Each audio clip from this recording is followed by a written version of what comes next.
I stumbled onto a chilling discovery. It seemed like my son was being bullied by his classmates. I was in the bathroom getting ready to wash clothes, and I saw clumps of his cut hair scattered all over the floor. The next night when I got home from work, I noticed one of his shoes was missing. I asked him about the hair in the shoes, but he quickly changed the subject and refused to talk about it. Then one morning, I found his water bottle filled with mud. I thought back to a night not long ago, when there was a fire at a bar nearby. My son and I stood on the balcony watching the firefighters put it out, when he suddenly asked me a strange question. 豚の脳を移植した人間は人間？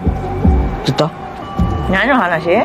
All of these unusual behaviors made something click in my mind. My son was going through bullying at school, especially that night when I got home from work and he wasn't there. I drove out into the nearby woods looking for him and found his bike abandoned beside the mountain road. I followed an old railway deep into the woods for what felt like forever and finally found him in a pitch-black tunnel.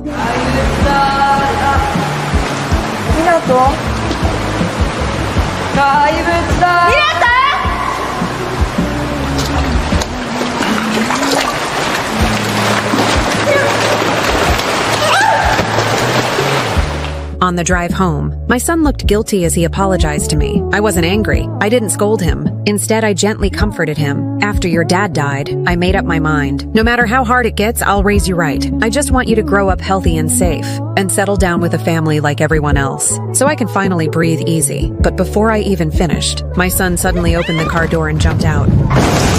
I took him to the hospital for treatment, and out of worry even had him do a brain CT scan. Luckily, he didn't injure his head, just a few minor scrapes and bruises. After we left the hospital, I kept reassuring him, telling him not to blame himself. But when I reached out to touch his head, he snapped like he'd been shocked, losing control of his emotions. 豚の脳なんだよね。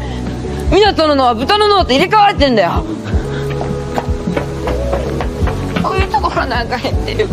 I was confused. My once obedient, well-behaved son. Why was he suddenly so volatile? Why did he say he had a pig's brain? Why did he think he was a monster? I wanted to find the answers, and I was convinced someone must have called him those cruel names. After I pressed him for answers, my son finally spoke the name of his tormentor.